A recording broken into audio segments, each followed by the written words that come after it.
Muy bien. Entonces, esta parte ya la habíamos hablado en la anterior clase, que es lo que es la patología.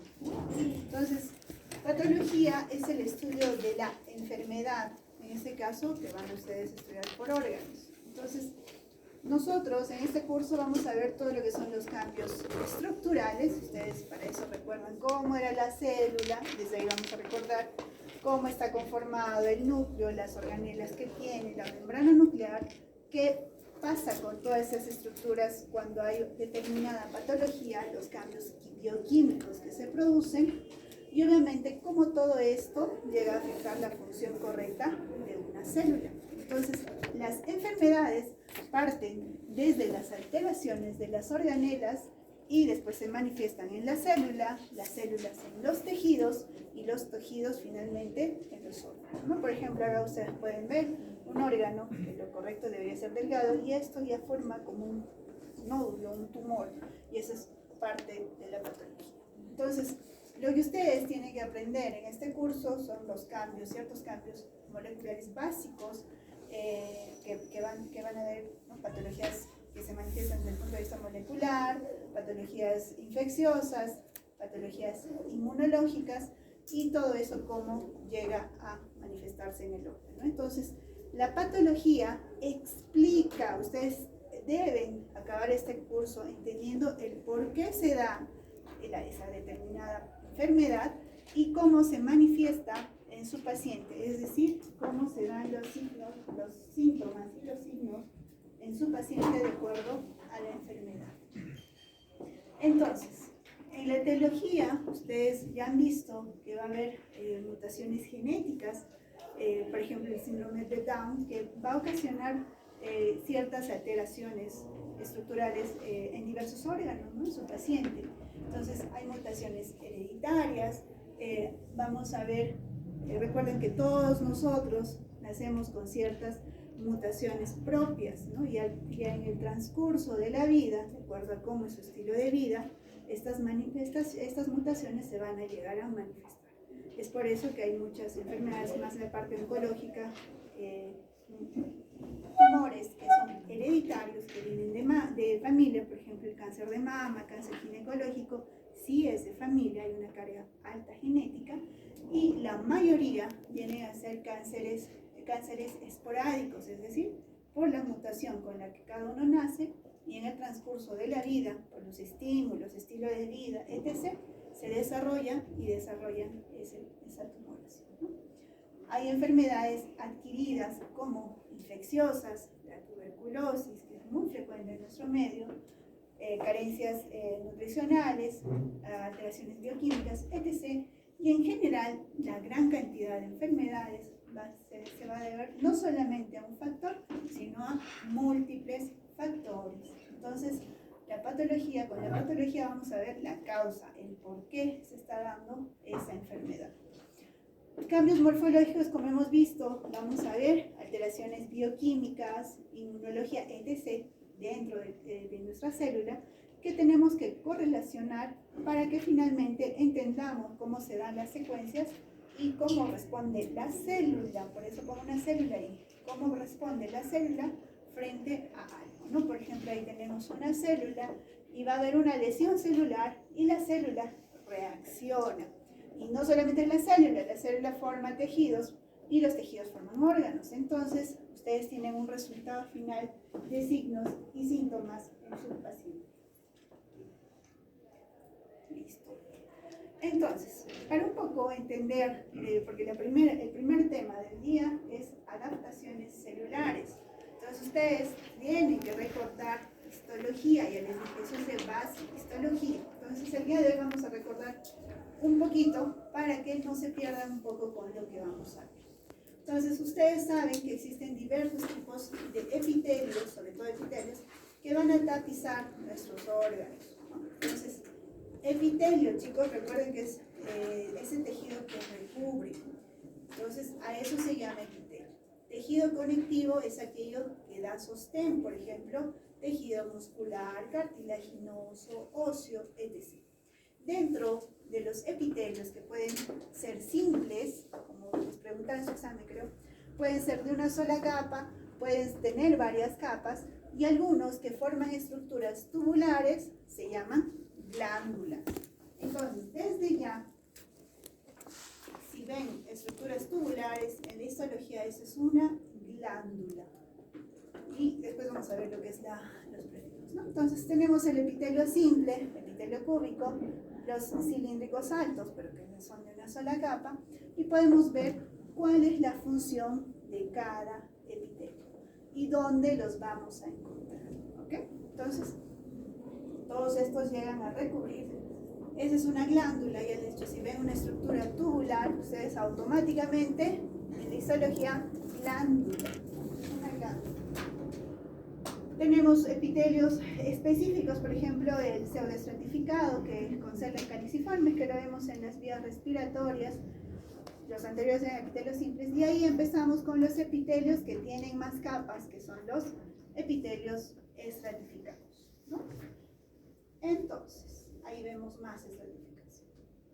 Entonces, ¿cuál de esos epitelios creen que va a ser más resistente a una agresión, chicos?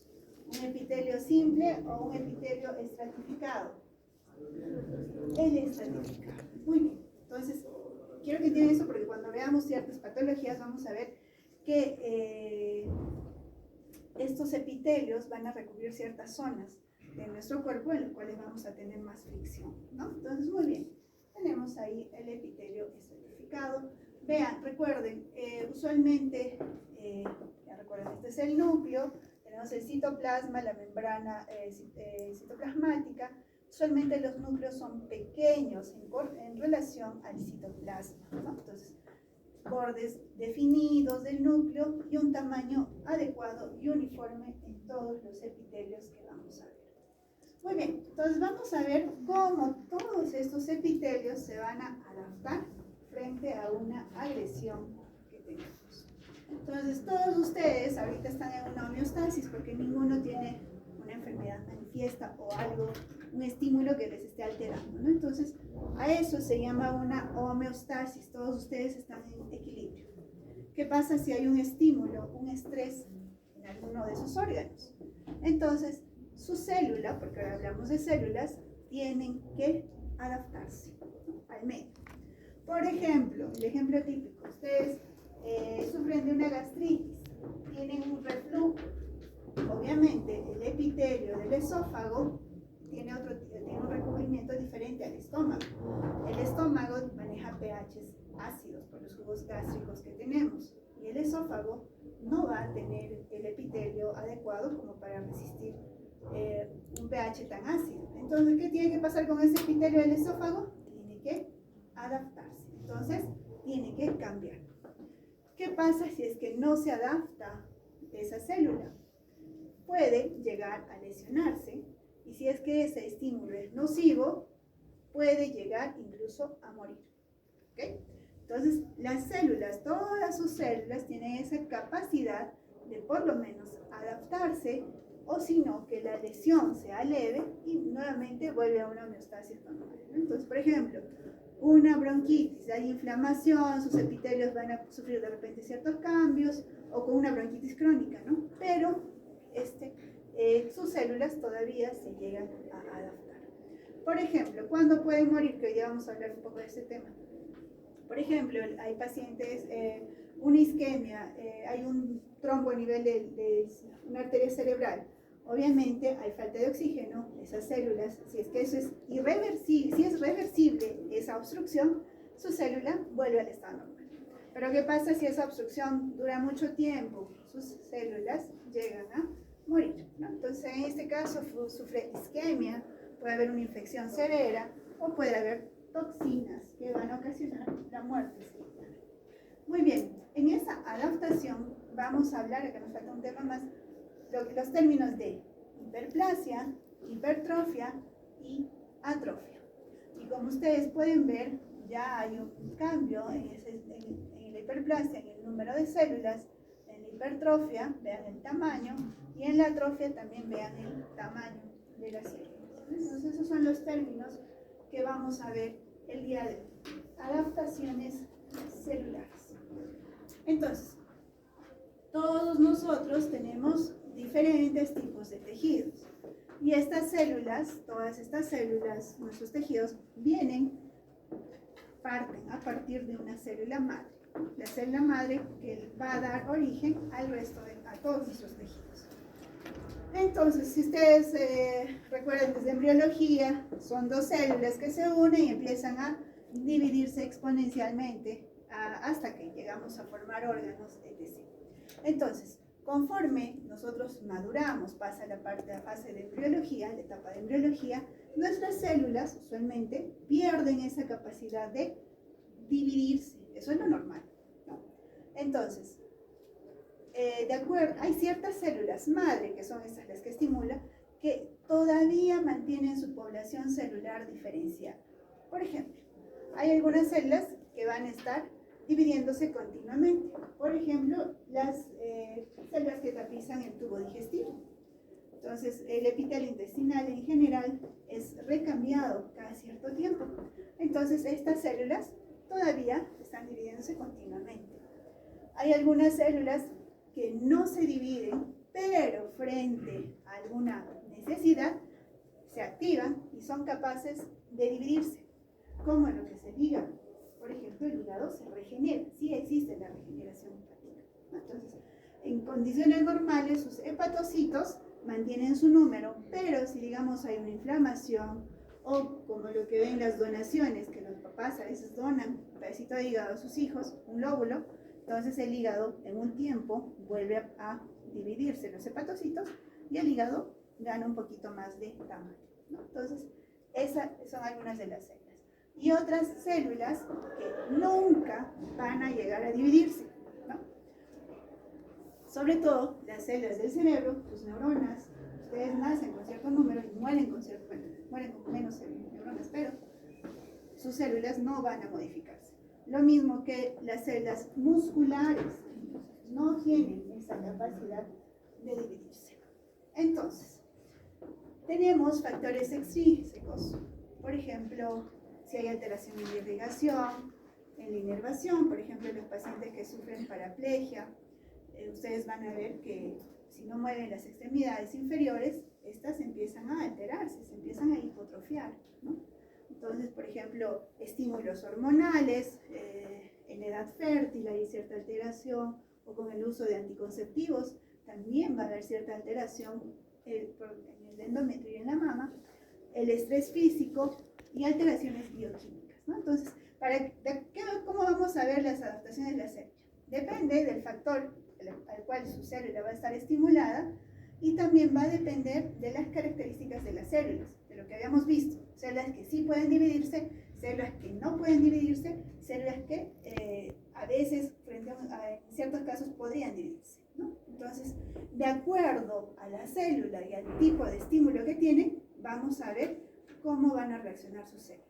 Algunas van a sufrir cambios en el tamaño, otras van a sufrir cambios en la alteración del ritmo celular, es decir, van a aumentar en su número, y otras van a cambiar en su diferenciación. ¿Qué quiere decir? Que de ser una célula tipo A que tiene esta función, va a cambiar a una célula de tipo B que tiene otra función porque se tiene que adaptar.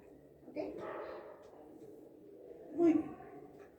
Entonces, ya su nombre dice hipertrofia. Recuerden que trofia viene a ser parte de la estructura en tamaño. Entonces, hiper, algo que crece, es el aumento del tamaño de las células. ¿Okay? Entonces, si las células empiezan a hinchar, a agrandarse, obviamente el órgano también va a incrementar su tamaño. Esta hipertrofia puede ser algo fisiológico o patológico. Y para que me entiendan, vamos a irnos quiénes van a sufrir la hipertrofia. Quienes sufren hipertrofia, solo hipertrofia, son las células musculares. ¿Okay? Entonces, ustedes han visto a los fisicoculturistas, tienen los músculos bien desarrollados. Eso se debe a una condición fisiológica cuando se están desarrollando. ¿Okay?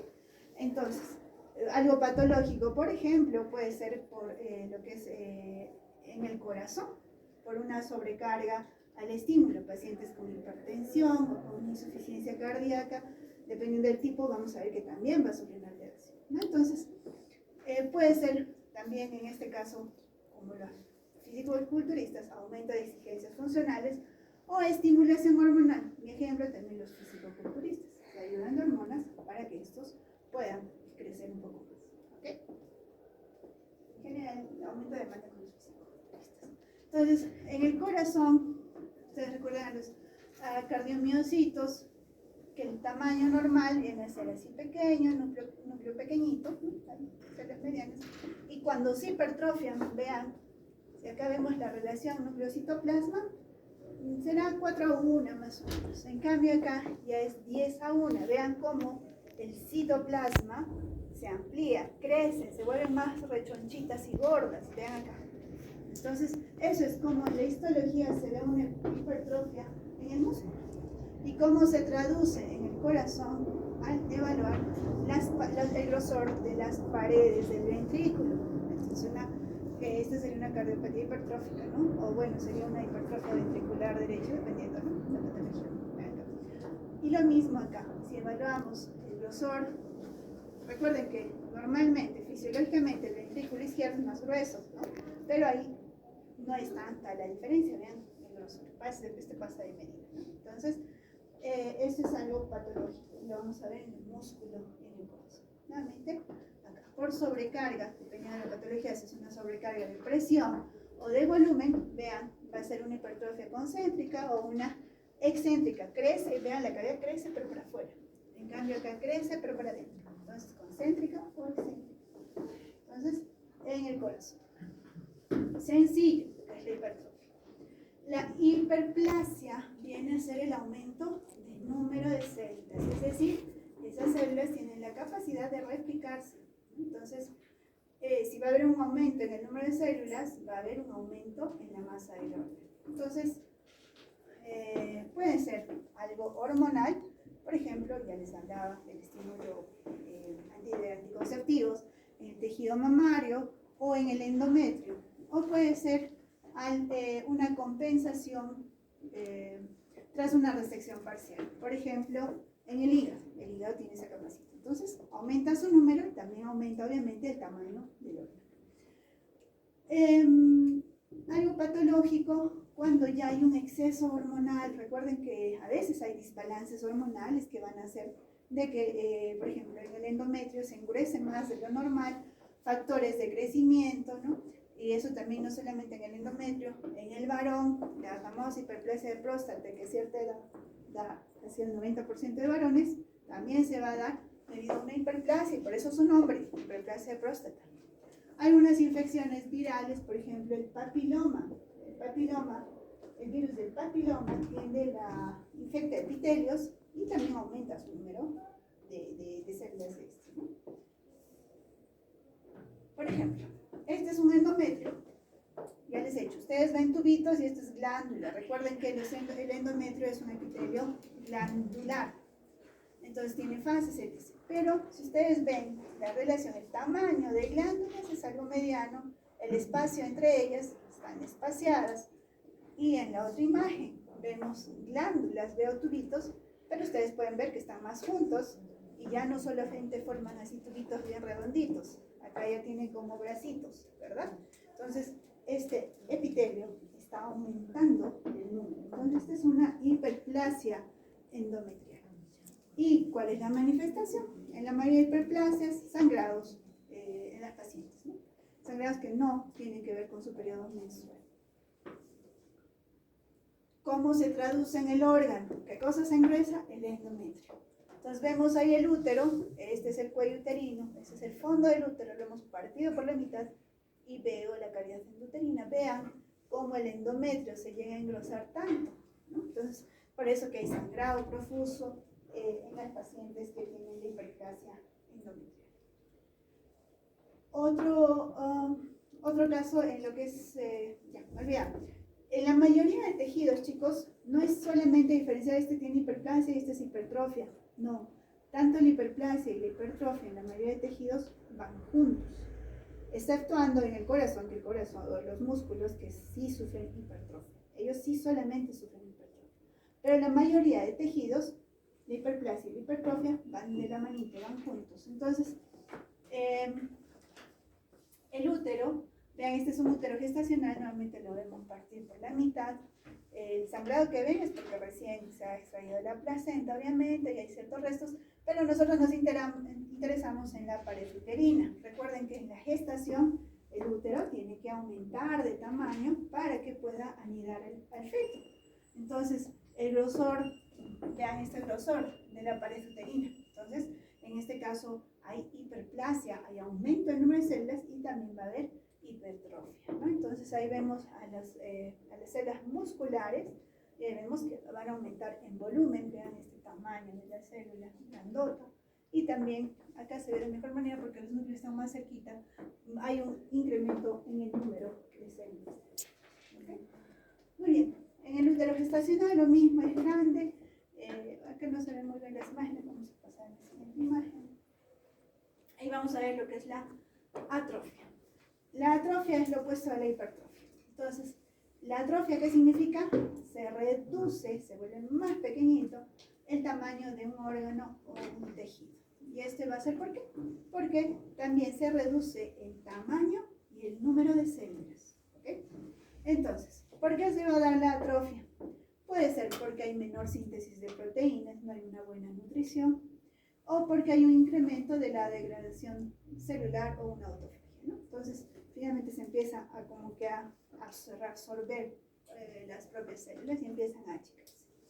Entonces, por ejemplo, fisiológicamente hay órganos que van a sufrir atrofia durante nuestro desarrollo embriológico. Por ejemplo, incluso cuando se forman los arcos branquiales, recuerden que cada arquito nace el corazón, el pulmón, etc., etc., ¿verdad? Entonces esos arquitos algunos empiezan a destruirse, entonces a desaparecer. Entonces inicialmente estos se van a llegar a atrofiar, después desaparecen con lo que es la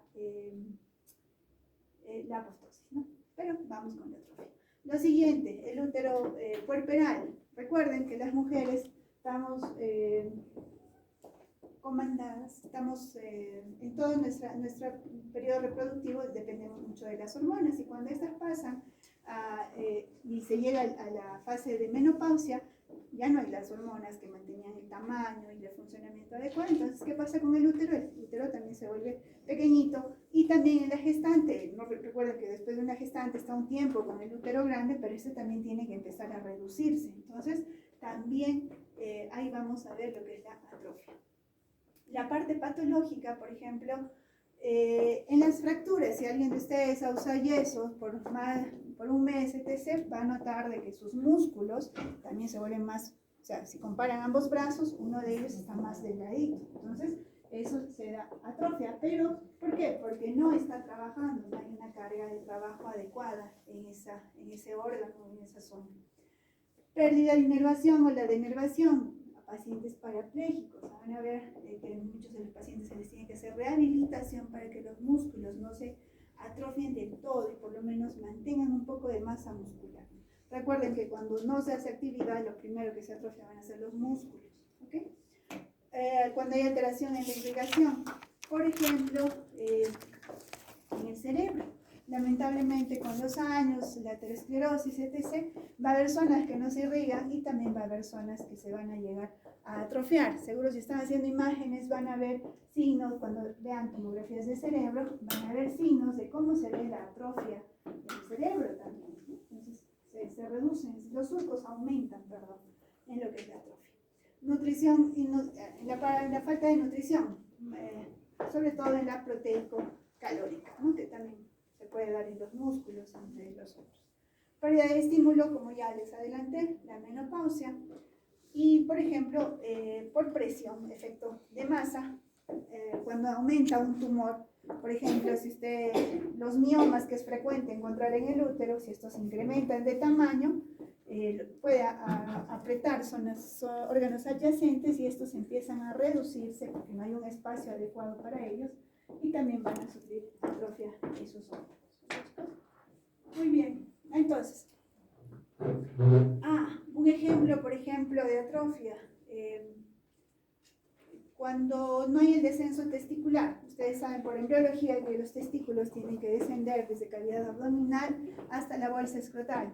pero puede haber casos en los cuales hay una alteración en el descenso y los testículos se quedan en esa zona. Entonces, primero, que no es una temperatura adecuada, obviamente toda la parte externa no es adecuada para los túbulos seminíferos y estos empiezan a volverse chiquititos, ¿no? Entonces, este es un túbulo seminífero, ya no les voy a explicar qué células hay acá, se llama en histología. Vemos túbulo seminífero y al costadito deberíamos ver túbulos seminíferos, pero acá solamente estamos viendo unos tubos que ya ni células tienen. Entonces, estos han sufrido una atrofia. Entonces, en la criptorquidia, que es esta patología, también vamos a ver atrofia testicular, ¿no? Entonces, ¿cómo se traduce? Este es el testículo normal y este es un testículo más pequeñito, ¿no? Recuerden que toda la atrofia que sufren sus células se manifiestan en el tamaño del órgano. Si comparan ambas piernas, se van a dar cuenta que esta está un poquito menos masa muscular que esta, ¿no? Entonces también está sufriendo una atrofia. ¿Por qué? Posiblemente por algún yeso o algo que ha estado utilizando o no está utilizando esa pierna y por eso se empieza a atrofiar. Este es un... Después en eso sí, porque vuelve a la actividad, ¿cierto? Ahí no hay pérdida de músculo, solamente es en el volumen. Una vez que después del yeso empiezan a hacer funcionar, por eso que es necesario después de una fractura que vuelvan a sus actividades normales, porque si no, no va a ganar la masa muscular. Muy bien, entonces vemos un útero, este es un útero normal, trompas, ovario, este es el cuello uterino.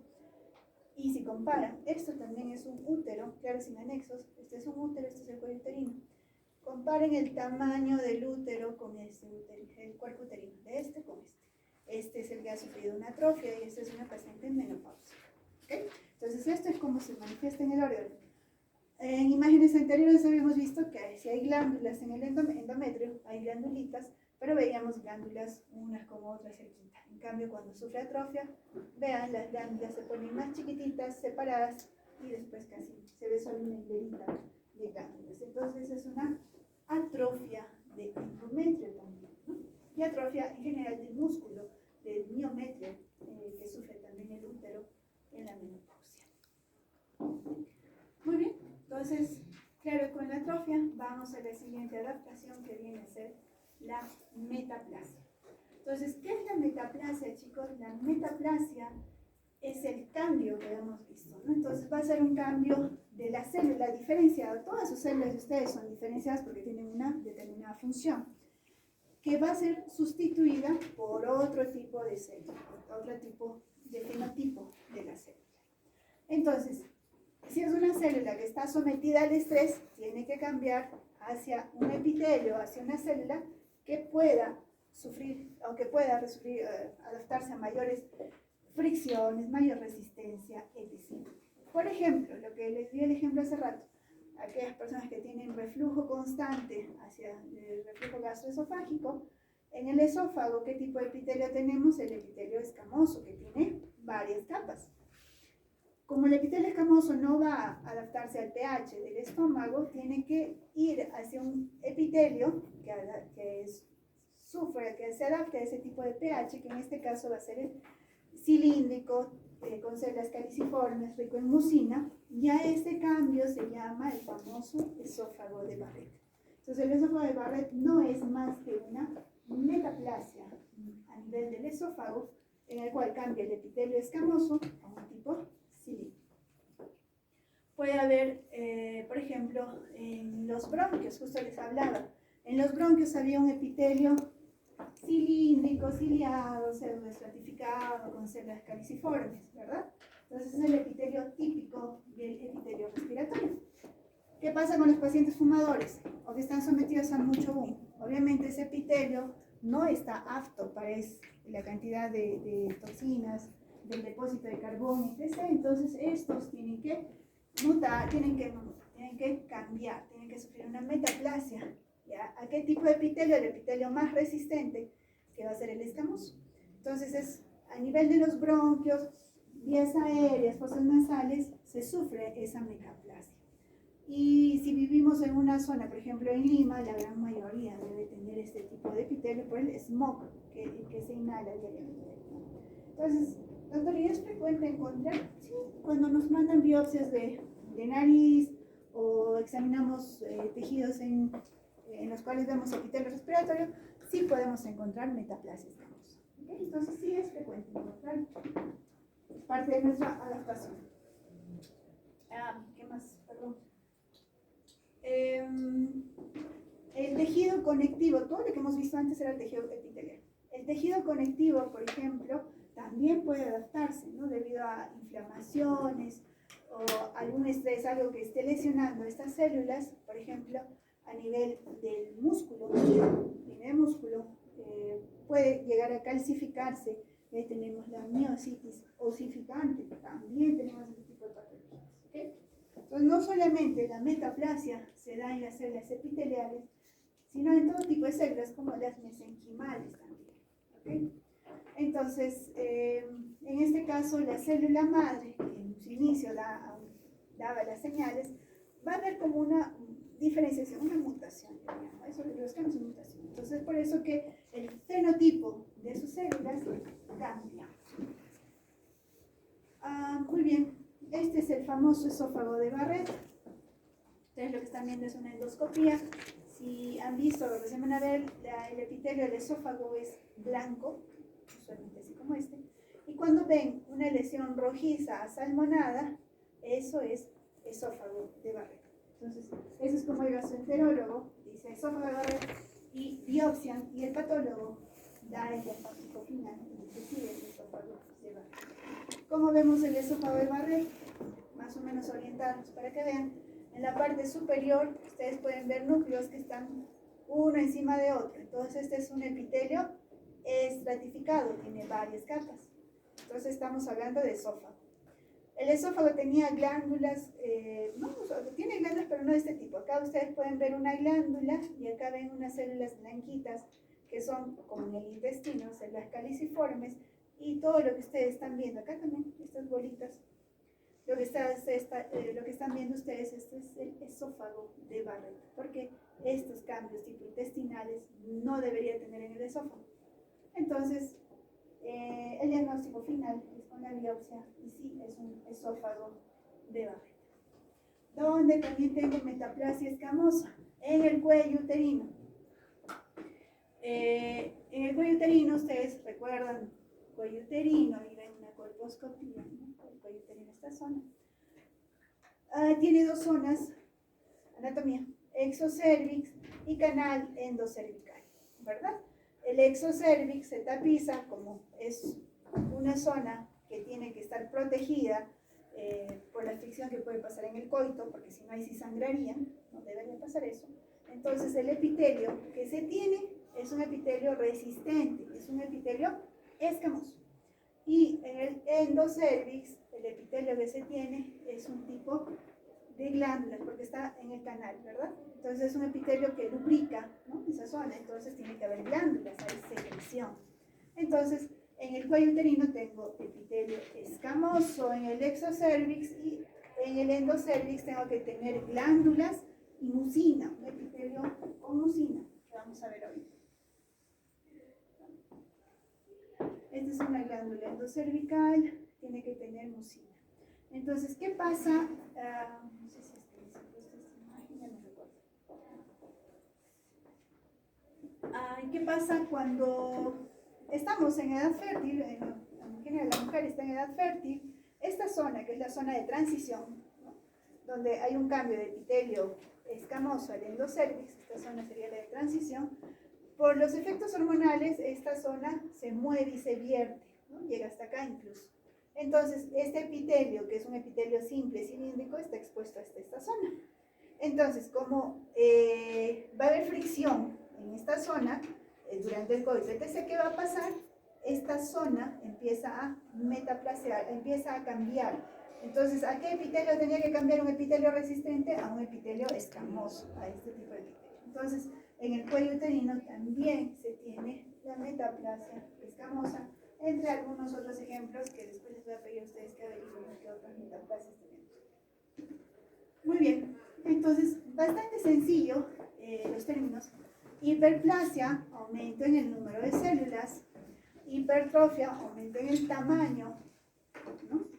La atrofia también va a ser tanto disminución en el tamaño y en el número de células, y la metaplasia es el cambio de fenotipo de una célula especializada por otra especializada.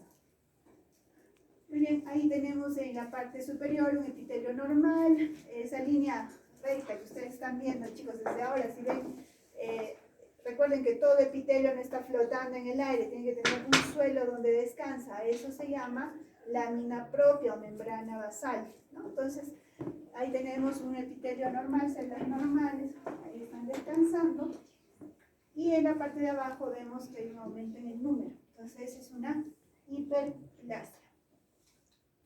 Si es que va a haber un incremento, un aumento, va a ser una hipertrofia, ahí tienen que recordar a los fisicoculturistas y también recordar el músculo del corazón.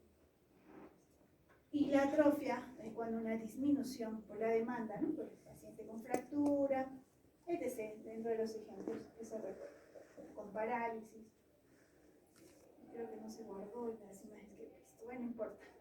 En las adaptaciones celulares es la sustitución del fenotipo de una célula especializada por otra, una célula madura por otra madura, ¿no? Típico el esófago de Barrett. Y bueno, creo que con eso acabamos la primera parte. ¿Preguntas, dudas, chicos, acerca de lo que es adaptaciones celulares?